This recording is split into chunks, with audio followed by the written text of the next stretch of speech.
Hello student, कैसे हो बेटा। आशा करती हूँ सभी अपने घर पर अच्छे होंगे, अपनी पढ़ाई का काम कर रहे होंगे।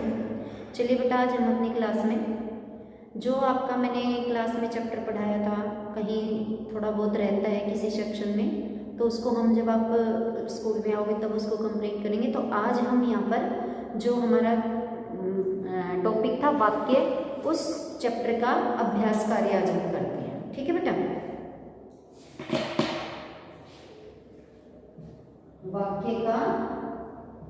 वाक्य हमारा टॉपिक है, इसका हम क्या करेंगे, अभ्यास कार्य करेंगे।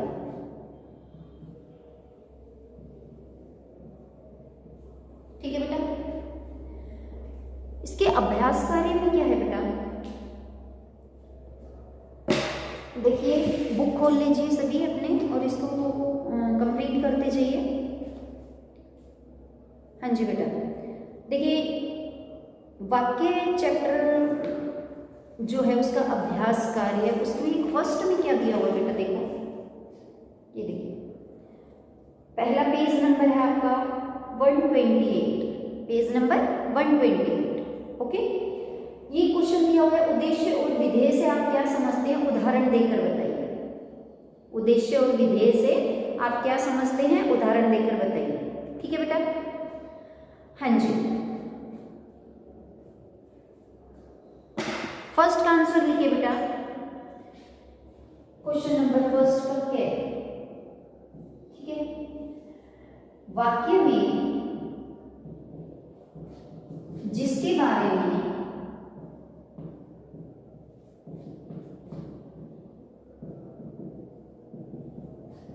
बात की जाए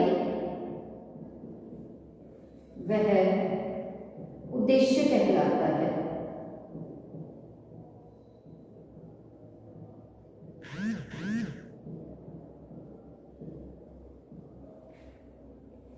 वाक्य में जिसके बारे में कुछ कहा जाए वो उद्देश्य कहलाता है। ठीक है, इसी का एक पॉइंट तो आपका ये था। दूसरा हमारा विधेय, उद्देश्य के बारे में वाक्य में, उद्देश्य के बारे में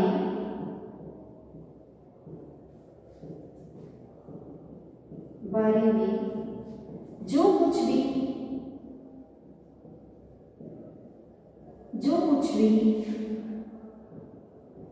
कहा जाता है विधेय कहलाता है।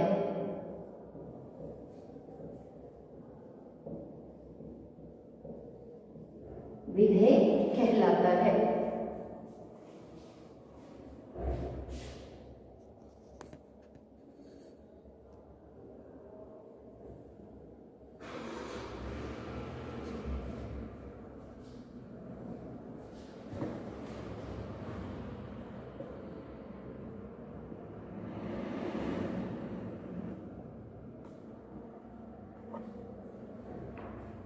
यहां तक दिखाई दे रहा है बेटा सभी को, यहां तक।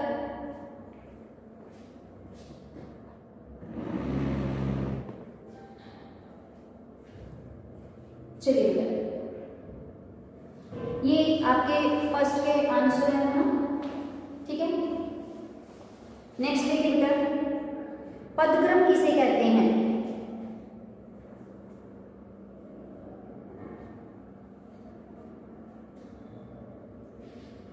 ठीक है, नेक्स्ट देखिए बेटा,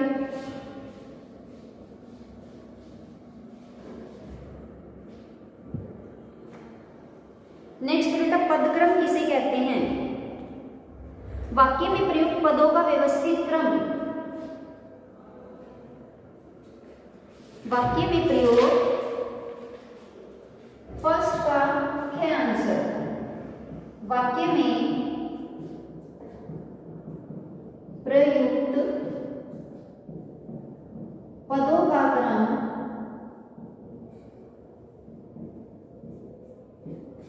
पदक्रम कहलाता है।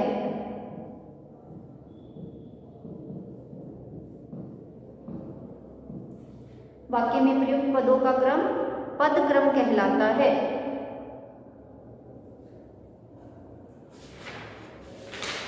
थर्ड देखिए, अर्थ के आधार पर वाक्यों के भेद लिखिए। क्वेश्चन नंबर 3 है फर्स्ट का गैर। अर्थ के आधार पर वाक्यों के भेद लिखने बेटा। अर्थ के आधार पर वाक्यों के कितने भेद होते हैं? 8 भेद होते हैं। उन 8 भेदों के नाम लिखने हैं। विधानवाचक, प्रश्नवाचक, निषेधवाचक,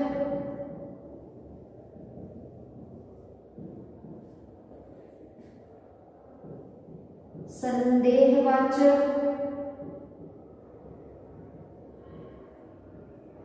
संकेतवाचक,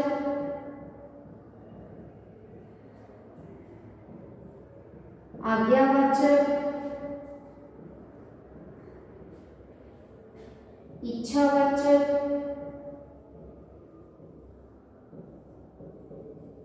और है विस्मयादि बोधक। आप यूं सोचोगे बेटा कि जो ये विस्मयादि बोधक जो लिखा हुआ है, इस आपको ये लगेगा कि सब में तो वाचक वाचक लिख दिया, इसमें बोधक क्यों लिख दिया? वाचक और बोधक का एक ही अर्थ होता है, वो किस शब्द के साथ कैसा थोड़ा सा बोलने में अच्छा लगता है तो उसके हिसाब से ये लिखा जाता है। ठीक है बेटा, ये विस्मयादि बोधक। ठीक है, ये आपके फर्स्ट का ख का आंसर, ये ग का, और घ का आंसर आपका क्या होगा?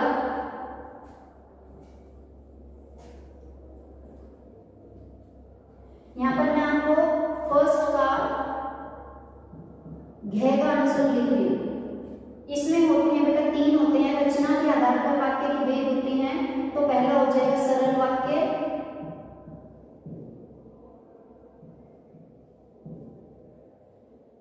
दूसरा संयुक्त वाक्य, और तीसरा हो जाएगा मिश्रित वाक्य।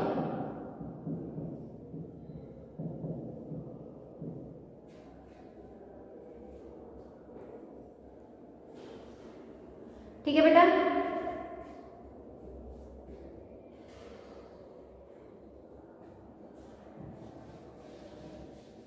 नेक्स्ट देखिए बेटा,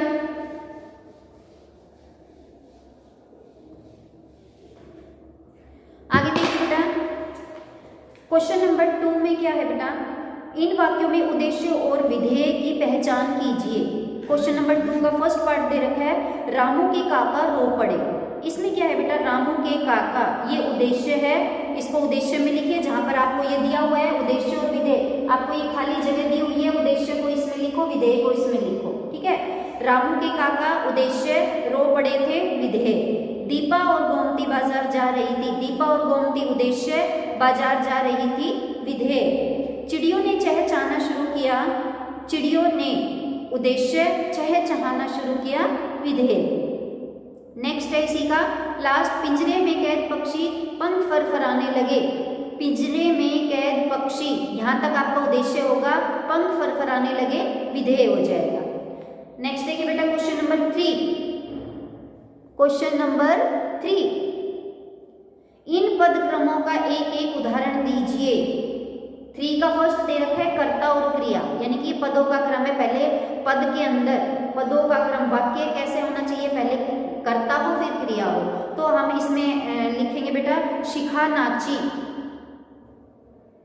शिखा नाची। नेक्स्ट कर्ता, कर्म और क्रिया, इसमें मोनिका रस्सी कूद रही है। नेक्स्ट कर्ता प्लस पूरक प्लस क्रिया, ये बेटा वाक्य में पदों का क्रम है जो मैं प्लस प्लस करके बोल रही हूं। तो तीसरे का तीसरा लिखिए बेटा, राहुल ने उसे उपहार दिया। राहुल ने उसे उपहार दिया। फोर्थ देखिए बेटा, कर्ता प्लस गौण कर्म प्लस मुख्य क्रम प्लस क्रिया। माली ने पौधों को पानी दिया।